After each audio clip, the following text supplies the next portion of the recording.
18 अगस्त 1945 Taiwan के आसमान में एक विमान दुर्घटनाग्रस्त होता है और कुछ ही घंटों बाद खबर फैलती है कि उस विमान में सवार थे सुभाष चंद्र बोस, वह नेता जिसे लाखों भारतीय नेताजी के नाम से जानते थे और जिसने आज़ाद हिंद फौज के साथ ब्रिटिश शासन को चुनौती दी थी। लेकिन यही वह क्षण है जहां से इतिहास की सबसे बड़ी पहेलियों में से एक शुरू होती है।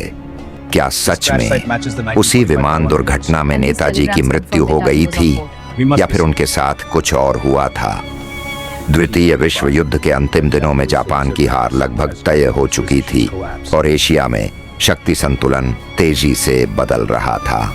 नेताजी, जो जापान के सहयोग से भारत की आजादी के लिए संघर्ष कर रहे थे, उस समय दक्षिण पूर्व एशिया में थे और अपने अगले कदम की योजना बना रहे थे।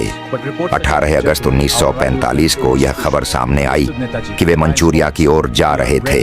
तभी ताइवान के पास उनका विमान दुर्घटनाग्रस्त हो गया और गंभीर रूप से घायल होने के बाद उनकी मृत्यु हो गई। जापानी अधिकारियों और कुछ गवाहों ने यही आधिकारिक कहानी बताई, लेकिन यहीं से संदेह और रहस्य की शुरुआत होती है।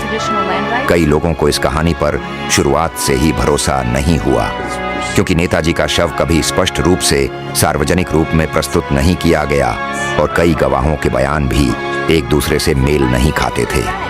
समय के साथ कई अलग अलग सिद्धांत सामने आए। कुछ लोगों का मानना था कि नेताजी सोवियत संघ पहुंचे और वहां गुप्त रूप से रहे, जबकि कुछ का दावा था कि वे भारत लौट आए और एक साधु के रूप में गुप्त जीवन जीते रहे, जिसे बाद में गुमनामी बाबा के नाम से जोड़ा गया।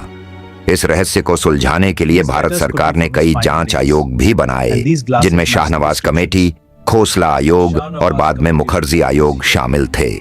इन जांचों में कुछ ने विमान दुर्घटना को सच माना, जबकि कुछ ने उस पर सवाल उठाए और कहा कि उपलब्ध सबूत पूरी तरह निर्णायक नहीं है।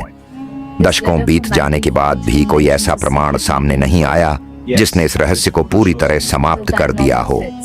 यही कारण है कि नेताजी सुभाष चंद्र बोस की कहानी केवल एक महान स्वतंत्रता सेनानी की कहानी नहीं रह जाती, बल्कि वह एक ऐसा ऐतिहासिक रहस्य भी बन जाती है जो आज तक पूरी तरह सुलझ नहीं पाया। शायद इसलिए आज भी जब उनका नाम लिया जाता है तो लाखों लोगों के मन में वही सवाल फिर उठता है, क्या सच में 1945 में उनकी मृत्यु हो गई थी या फिर इतिहास का कोई छिपा हुआ अध्याय अभी भी सामने आने का इंतजार कर रहा है?